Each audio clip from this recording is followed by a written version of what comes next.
दोस्तों हाजिर हूँ आज फिर अपनी एक और बात के साथ। 2021 के अंदर बहुत सारे दुख, बहुत सारी दिक्कतें सही हैं, वो चाहे कोरोना की वजह से हो या किसी और कारण से रही हो। और हम चाहते हैं कि इस वर्ष से जल्द निजात मिले और खुशियों की शुरुआत नए साल से हो। अब बात खुशियों की है।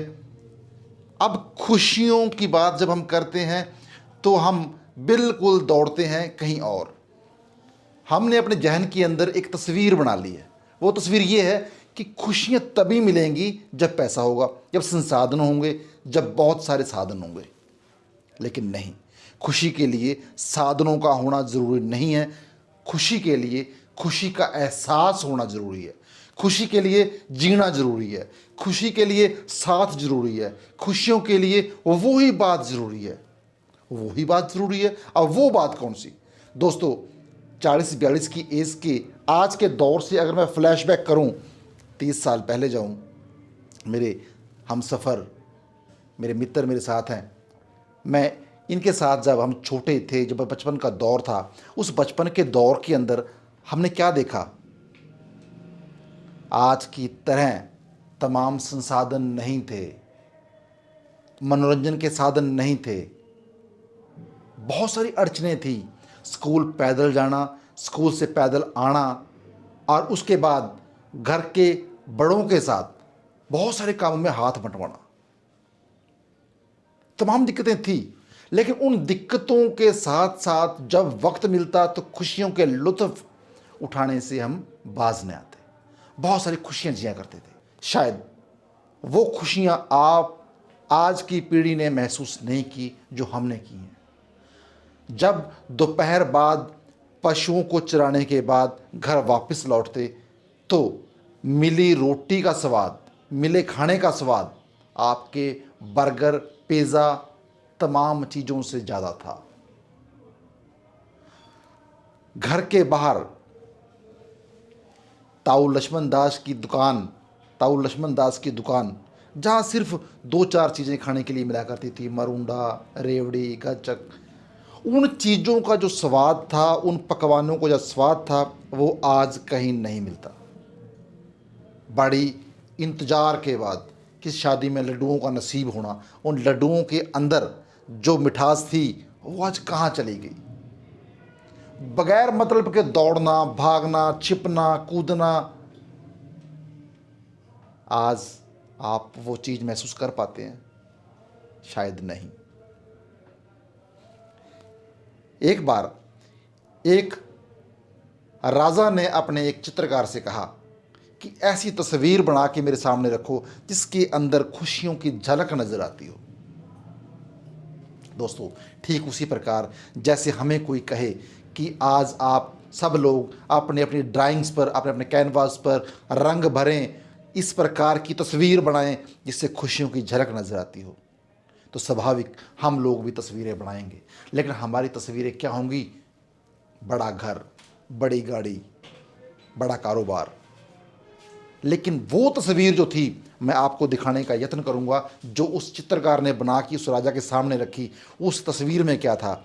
एक बेड, उस बेड पे कुछ लोग आराम से सो रहे हैं, उनके साथ उनके पेट्स भी हैं। बड़े इत्मीनान के साथ गहरी नींद की अवस्था में वो सोए हैं। ऊपर से छत टपक रही है, लेकिन तस्वीर, अगर मैं आज आपको ये तस्वीर दिखा रहा हूं तो इसका एक अर्थ है, इसका एक मतलब है। आप लोग नज़र मारिए, क्योंकि आपने ये तस्वीर देखी है, आपने अपने बचपन में ये तस्वीरें देखी हैं। इस तस्वीर के साथ अपने आप को कोरिलेट कीजिए कि उस वक्त बड़े घर के अंदर बहुत सारे लोग, यानी कि संयुक्त परिवार, कहीं मुर्गियों का घूमना, कहीं पशुओं के बाड़े, ये तमाम, किसी पेड़ के ऊपर पक्षियों की चहचहाट, ये तमाम चीज़ें थी। हमने जब वहाँ से दौड़ शुरू की, अर्निंग की, कमाने की, कुछ पाने की, वो चीज़ें हमसे छूटती चली गई। हम लोग एक सफ़र पे निकले थे बेटरमेंट के लिए, लेकिन हमने कुछ पा तो लिया, कुछ खोने के बाद। एक बार एक बच्चा अपने पिता से कुछ सवालात करता है, पूछता है, पिताजी खुशी कहाँ मिलती है, खुशी का रीज़न क्या है, खुशी का तरीका क्या है। उसने कहा, बेटा मुझे पता नहीं है, मैं मशरूफ़ हूँ, तू काम करना, आज फलां इंसान के पास जाना, वो हमारे गांव का सबसे बुज़ुर्ग आदमी है, वो आपको इसकी सही परिभाषा बता पाएगा।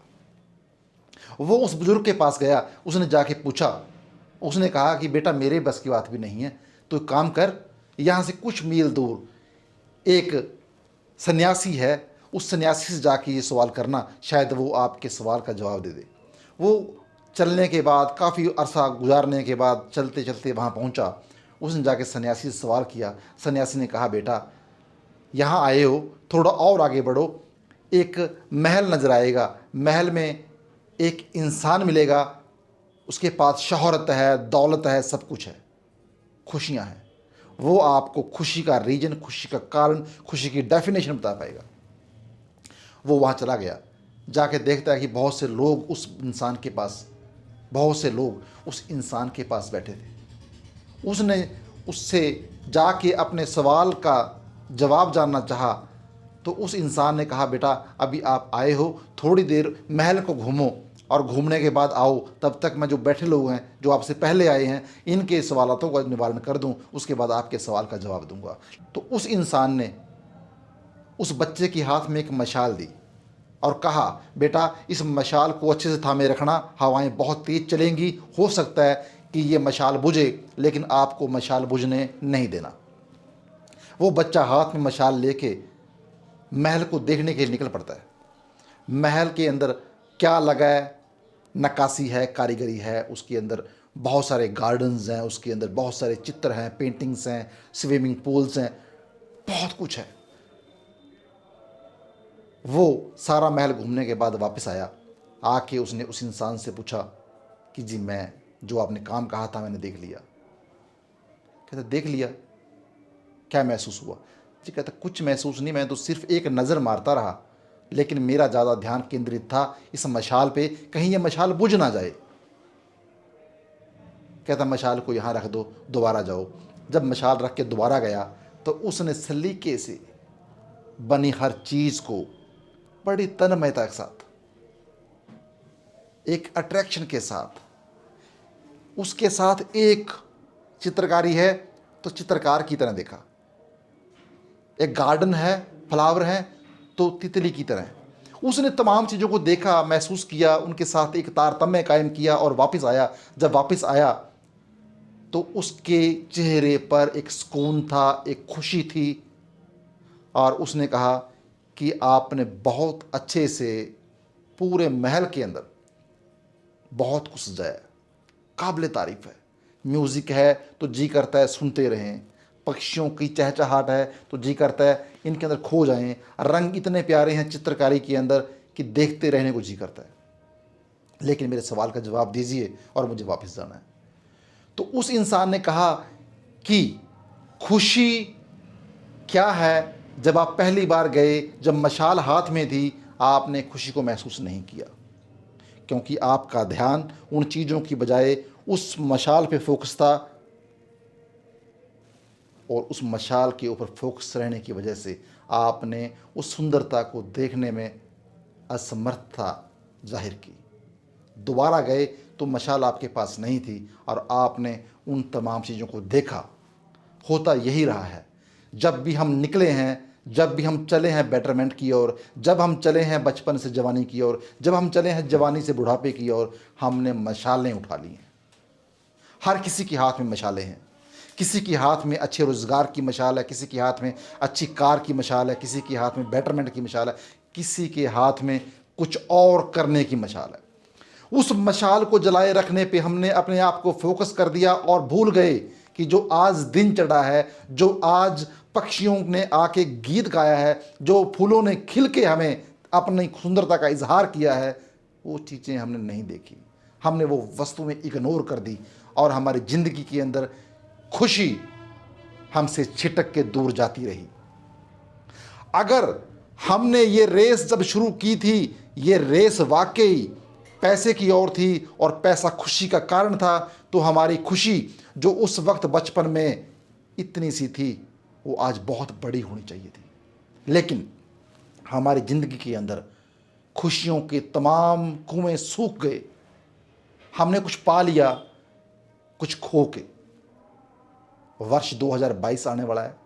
गुजारिश मेरी आपसे है कि खुशियों के इन कुओं को दोबारा फिर से पुनर्जीवित करने की ज़रूरत है। आपकी खुशियों के अंदर उस चीज़ों को समेटने की ज़रूरत है जो कभी थी, जो नहीं रही। उन चीज़ों के साथ तारतम्य कायम करने की आवश्यकता है। उन लोगों के साथ फिर मिल के बैठने की ज़रूरत है। आज इकट्ठे रहने की ज़रूरत है। हमारे पास साइंटिफिक इंस्ट्रूमेंट्स, हमारे मनोरंजन के साधनों ने जो दूरियां बनाई हैं, उन दूरियों को निपटाने की ज़रूरत है। जब ये दूरियां निपट जाएंगी, जब इकट्ठे होकर बैठ जाएंगे, जब पक्षियों के साथ, पशुओं के साथ, घर के साथ, बड़ों के साथ, छोटों के साथ जब हम इकट्ठे बैठना शुरू कर देंगे, तो वो खुशियाँ फिर से हमारे वापस, वो खुशियाँ दोबारा फिर से हमारे पास आना शुरू हो जाएंगी। और इसी दुआ के साथ कि हम खुश रहें, आबाद रहें, जिंदाबाद रहें, आपसे इजाज़त चाहूँगा। मिलूँगा दोबारा फिर एक नए एपिसोड में, लेकिन खुशियों को जिएं, इसी उम्मीद के साथ। धन्यवाद।